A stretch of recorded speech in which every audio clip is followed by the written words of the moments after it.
back to Crazy Ivan's Garage Gym, the place where magic happens and I make people better like yourself. So today we're going to talk about something really simple, the squat. See what I did there? I squatted down to sit down. Holy shit. Boop, light bulb. Exactly. You have to squat to sit down. This could be a toilet. This could be a chair.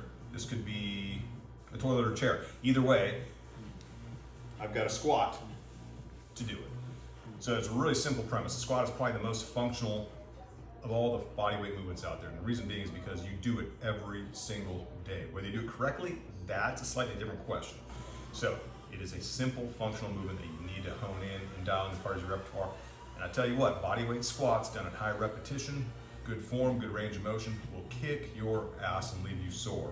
And these same exact movement patterns you will learn here in a good body weight squat will translate exactly to a back squat, a front squat, an overhead squat. Doesn't matter, they're all the same. All the working parts are from the hips down. What happens on your shoulders from where the barbell is placed or placed over, doesn't matter. It's your hips that work, and that is where all the magic happens. So let's take a look at the squat. All right, first things first, the first thing you gotta do is you've got to set up your stance correctly to squat. I tell folks all the time, hey, if you jump up and down a few times and then you stop and land, that natural toe turnout position that you land in is where your feet should naturally be to allow your hips and knees to track over each other. Now, outside of hip width means I just want the inside of my ankles to about the outside of my hip. That's about as much, and I can make small variations. This would be too wide. This would be too narrow because it would cause imbalances to where my weight's too far back, forward, knees are collapsing inward, all kinds of bad crap. We don't want that. So for a nice natural squat position, feet outside of hip width, basically a plumb line from right here to the inside of the ankle, toes turned out slightly naturally. As I start my squat, my chest always stays up. I always want to think big chest, like a position of attention or a Superman chest, and then I start my squat. So turning to you from the side, in this position here, the big mistake we see people do is that they move their knees before they move their hips. So when we say start to squat, they do this. That's not what we want to do. We actually want to start to push your hips back. We say it's like closing a car door with your butt. So if I got a handful of groceries and the car door is here, and I do that motion, that's what initiates my squat. So if I'm going to do a good air squat, I would go butt back, weight goes into my heels, sink down, my knees stay out. I'll show you from the front here in a second. I drive all the way back up. Top position again, butt back, knees out, sink down to the bottom here, chest is up, my arms are out in front of me as a counterbalance to help keep my chest up with my lower back and extension, and I'm just below parallel. I don't need to get ass to ankles, and I don't want to start learning a shitty squat and stopping here like you see high school football players doing, saying they squatted 600 pounds. You didn't, you're full of shit. So you've got to squat to a full range of motion properly to get the most benefit, and I'll tell you why in a minute. When we look at the going down position in the squat, butt back and down, chest up, we want our knees to stay over the same angle roughly as our toes. I don't want this to happen, and I don't want that to be over exaggerated either. So I want my femur in about the same line as my toe. So as I stay out, as I sink down to the bottom, my knees stay out. That's what I say when I say butt back and down, knees out. This is what we're talking about. Up, butt back and down, knees stay out, knees stay out, knees stay out. I push them out over my toes. Come to this position, just below parallel, the crease of the hip is just below the top of the knee, drive up through the heels and all the way back up. My toes should remain light throughout the movement, meaning my weight needs to be back on my heels. So my toes stay light, I can wiggle my toes the whole way up and down, boom. That's the concept. What we don't want to do is transition our weight forward, so now our knee is way out in front of our toes. Not ideal. If I do it incorrectly, not ideal. Can you get away with it for a while? Yes. Do some lifters lift like this? Yes. Is it the best for long-term benefits? No. Knees over toes, blah, blah. Squat correctly. Here's the reason why.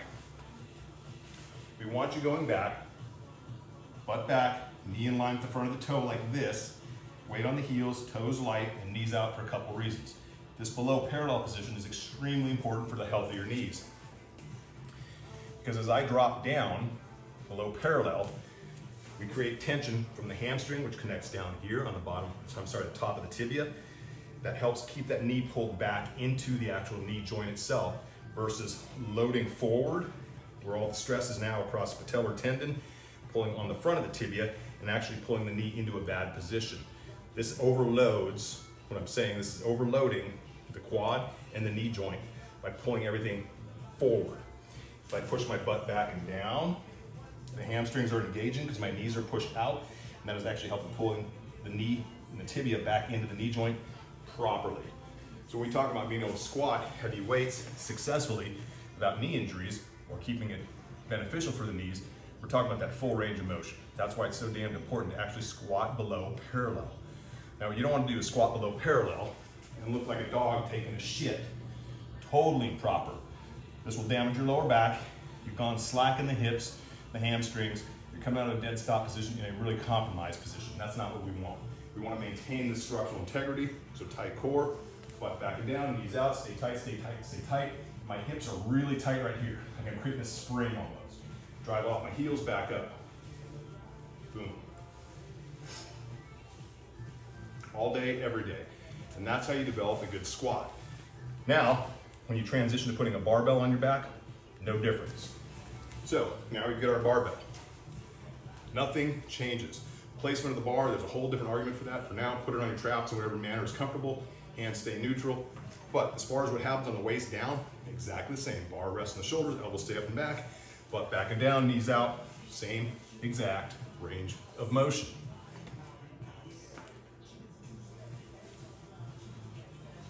I keep the bar and my shoulders directly over the middle of my foot throughout my range of motion. If I'm in the front squat position in a front rack, same thing. Chest and torso stay upright, bar, shoulders stay right over the middle of the foot.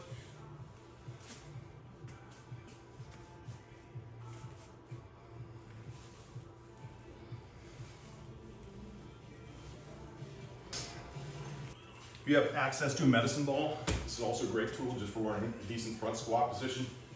Here, same thing. These translate into other movements that you've seen probably in CrossFit. There's all kinds of options to do, even with a little bit of external loading, like a medicine ball, a weight vest, a dumbbell, a kettlebell, you name it, you can do it. Overhead squat position, same thing, a little bit tighter on the mid-back, so you gotta work for it a little bit more, but exact same concept. Butt back and down first, shoulders and bars stay over the midfoot, and we run through our range of motion, just below parallel, tight hips, tight core.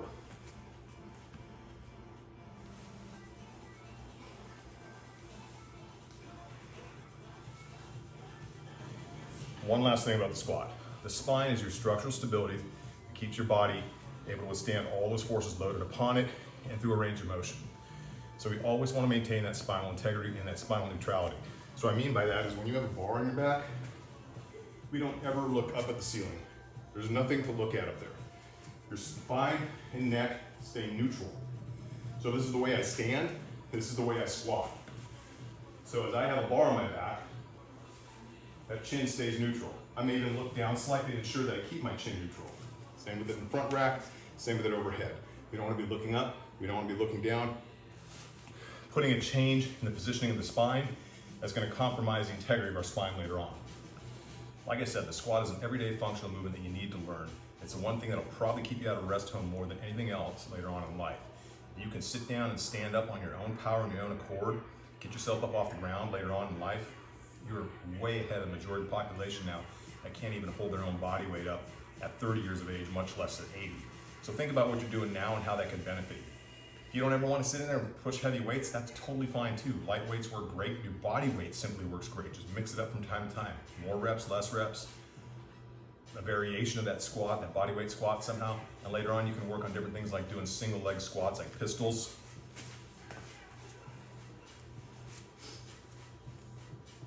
Or other options like that. So again, more variability exists and it's up to you just to get creative with them. Add a run in there, some push-ups, some pull-ups. You got yourself a kick-ass workout that'll leave you sore for a handful of days afterwards and give you great benefits and gains in the long term. So keep in mind, if you want to know more about the squat, you're always free to reach out to me. If you have more questions about exercise physiology, anatomy, exercise science, programming, all that stuff, I've written an entire book on that whole subject.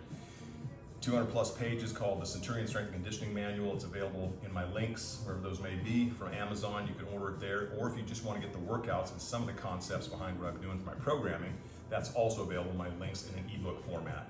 Either way, that book will make a huge difference to you and your training, whether it's for yourself or your athletes, your family, it doesn't matter.